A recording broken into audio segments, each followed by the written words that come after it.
What is a wildlife corridor? A wildlife corridor is a natural or planned habitat or crossing that connects animal populations to other suitable habitats. These corridors provide safe passage for native species around development and human activity. There are multiple types of supported development corridors.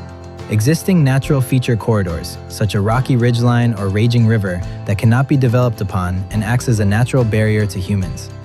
These corridors can be planned around and form naturally with our landscape. Funnel-based corridors are created with the use of open space and zoning regulations that utilize the built environment as barriers to direct the wildlife to a single funnel that allows passage through a solar project, town, or region. Trail corridors reserve land for the utilization of a trail for humans and wildlife, but can be slimmer than that of a funnel zoning-style corridor. This type enlarges from the trail corridor, utilizing open space parks or open-style zoning that does not allow for this development. Over the course of 2 years, Prescott Valley actively worked with community members and technical partners on a vital initiative to protect and enhance the local environment. The Wildlife Connectivity Guide isn't just about preserving nature. It's about safeguarding the quality of life and the unique natural beauty that makes the community special. Phase 1 focused on extensive research of wildlife habitats and movement patterns in collaboration with partners like Arizona Game and Fish and considerations of development and major roadways. The foundation was shaped by listening sessions, focus groups, and a community event with nearly 600 people engaged. The team compiled a guide that includes best practices and case studies from comparable communities across the Western U.S. Phase 2 built on those case studies to explore applicable tools for future implementation.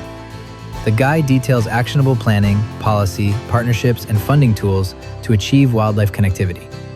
The project team worked with technical partners to consider the level of effort, orders of magnitude costs, funding approach, and phasing for each tool.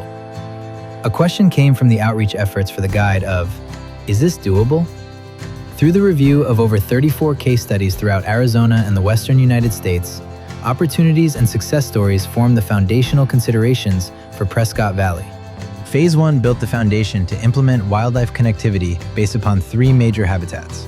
For the grasslands, strategies focused upon wildlife crossings, fencing plans, guidelines on development, increased research, and zoning considerations.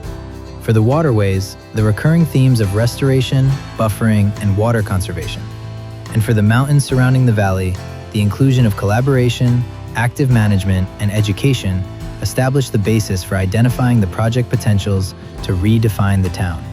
Interconnecting thoughtful development to support the community's economic and quality of life goals while improving wildlife connectivity. The town can provide predictability and flexibility to guide future development. Proximity to trails or open space often command price premiums, and spending to conserve, restore, and manage fish and wildlife species leads to increased jobs and tax revenues. Wildlife corridor projects present an opportunity to save costs while saving lives, leading to reduced insurance costs and wildlife mortality. Other benefits include reduced infrastructure costs through efficient growth patterns, attracting high-quality residents and employers, increased ecosystem benefits like flood control, and increased physical, mental, and social health benefits. To accomplish the guide's vision, implementation tools guide ecosystem connectivity while considering future growth and development. 3 project pathways were carried through for project initiation: land use and development standards, conservation of connected habitat, and wildlife connectivity improvements and designations. While each pathway is grouped by a theme, the pathways are integral and often build off each other. Under project pathway number 1, tools will focus on aligning zoning and development with wildlife connectivity. This begins with a general plan amendment that supports wildlife connectivity and habitat mapping. The general plan amendment supports future zoning and development code updates, which could include waterway and floodplain buffers, cluster development incentives, density bonuses, revised plan development agreements, and a transfer of development rights program. Project pathway number 2 focuses on strategies for the conservation of connected habitats through 2 different approaches of land preservation. Conservation easements can be supported by partners and allow for the preservation of agricultural activities, while direct acquisition by the town opens opportunities for new open space for the public. Finally, project pathway number 3 concentrates on the tools that will enhance the wildlife connectivity mapping through designations and improvements. These begin with additional research and wildlife crossing designations and can lead towards transportation planning and a potential legacy project of a wildlife overpass or underpass. Through the establishment of these projects, a new vision for the town can be seen,